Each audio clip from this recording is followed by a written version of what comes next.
Hello world. I've heard of collaborators. So basically today we are looking at Omulembe gwa Semei Kakungulu, and I think I need to show you what really happened. I need to explain to you what really happened. So let's go.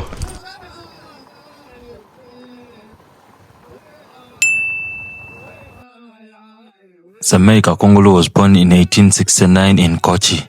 He was a military leader and a statesman during the British colonial expansion, making him a big collaborator.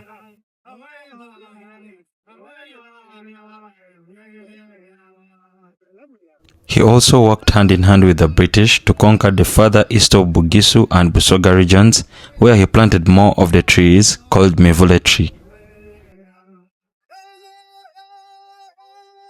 Yes, you're welcome to Semei Kakungulu Museum. Here we are. So this is Semei Kakungulu Museum, as you see. This side we have a sculpture of Semei Kakungulu made from one of the famous photos of Semei Kakungulu. And then maybe a brief of who was Semei Kakungulu. Semei Kakungulu was Uganda's statesman, born in Kochi, present-day Rakai district. He was Semei Lwachirenzi Kakungulu, who got a chance of joining Buganda Kingdom in the year 1884, but he was born in 1869 in Kochi. So he joined Buganda Kingdom during the reign of Ssekabaka Mutesa I, and the reason as to why he got chance, it is because he was a hunter and was good at hunting elephants, and yet ivory was something that was marketable in Uganda by then. So that is how he got chance of joining Buganda Kingdom, where he worked in different places to an extent that he became an army commander of Buganda. In the year 1893, he commanded the war between Buganda and Bunyoro, where Buganda became victorious, and Buganda managed to take over two counties, that is Viaga and Uganda'S. However, it is that war that brought him to the limelight. Even the British knew him and they congratulated him for winning the war against Bunyoro. But later he got misunderstandings with Uganda, and then he started working with the British in the later days. So it is in 1895 when he shifted from Buganda and he came to the eastern region, to be specific, in Iwokedi. That is present day Budaka, where he settled, but later he transferred in 1902 to Gangama Hill in Mbale city.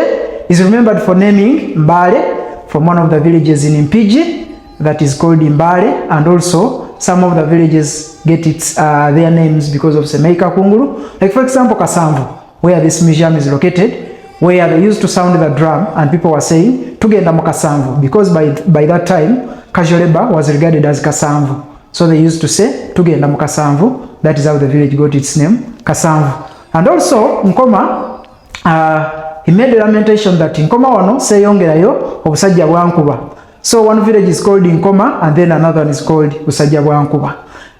Because there was a fierce battle between him and the people that were staying in Busajja bwankuba, where he lost some of his men. So at a time he decided that I'm not continuing to any further because there was a fierce battle.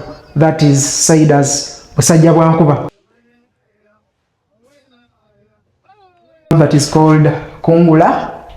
Kungula meaning harvesting. This was always sounded whenever they were gathering people to go for communal work, and also when they were gathering people to go for war.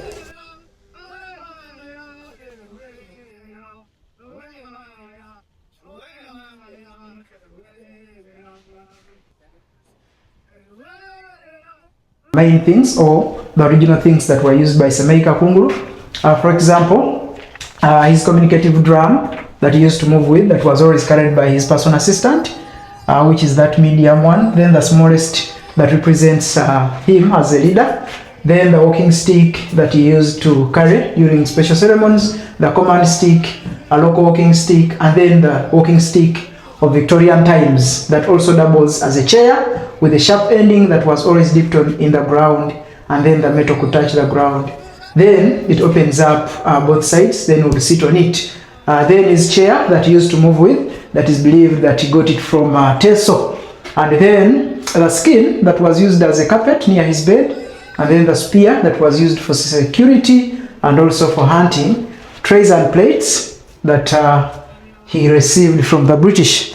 Then this other interpretation of what he wrote, basically about the different places where he was, and then some of the works that he did. Abayudaya, or the Jewish religion, because we remember him for being the founder of the Jewish religion in Uganda, or the Jewish community, which has its headquarters in Nabugoye, and then there is another branch of Jewish community in Budaka, where he first settled. So we keep the candle stand, then the kippah, and then we have the book that is written about the Jews outside Israel. Then a certificate that was awarded to his family because he was the founder of the Jewish religion. Because this was Semei Kakungulu's bedroom. You can see this is his bed that he used in his life, and then the bedcloth also is original. We only made replicas of this backcloth, and then the Nyanza bed sheets, and then mattress are made out of cotton. The main thing about this backcloth blanket, it is mosquito repellent. There is no way a mosquito can approach you when you cover yourself with this backcloth. Put on still in material of backcloth, because that was the original material where our clothes were always made. Then we have the original dressing mirror for Semei Kakungulu, which weighed 30 kilograms, and then the original dressing table for Semei Kakungulu.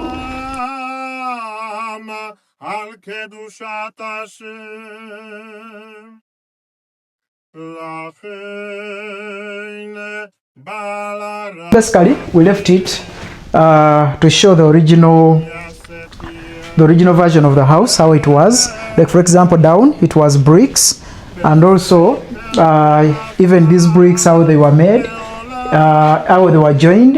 It is only mud and cow dung. There is no cement, and then the arches, there is no beam in the house. But also the reason as to why this museum stands, we look at Semei Kakungulu being an ecologist. So that is the reason as to why we bring some of these photos of Kamuge prisons, the Mbale tree that has been planted, then the certificate that was awarded to Semei Kakungulu for being an environmentalist. This is from Naro, and also we reflect on some of the catastrophes that have hit Mbale, like for example the floods in 2022, where many people lost their lives. So in this room also we emphasize school-going children always to check on the questions and answers concerning climate change, and then the reflection questions that they always take home and go and reflect on what they can do to save the environment.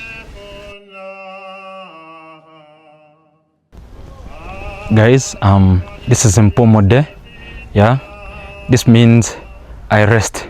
So inside here down below is where Semei Kakungulu was buried after doing all his stuff and all those best achievements he did. Though he had his failures as him, but then if a dead is gone, we count only the good he did. So this is where he was buried. Let's go inside and see. Where Semei Kakungulu was buried. Then the other side is Semei Kakungulu's hair. Nimrod Chitayimbwa.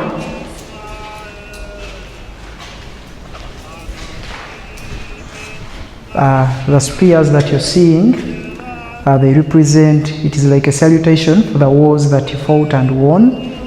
So that is the line of the spears that you see.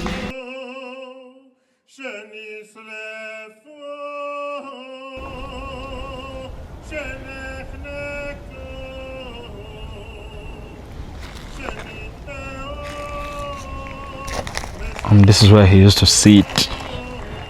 As you see, he used to sit just down here, and he used to look down the city, as you see, and he also used to sit here, just down here, and he used to chair his meetings just below here.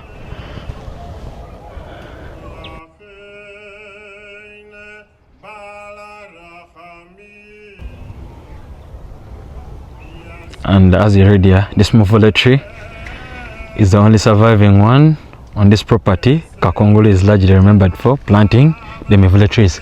So this is the last tree he planted Okay, this is the only surviving tree, as you see, around. So he's known for, you know, planting the Mbale tree along the eastern region.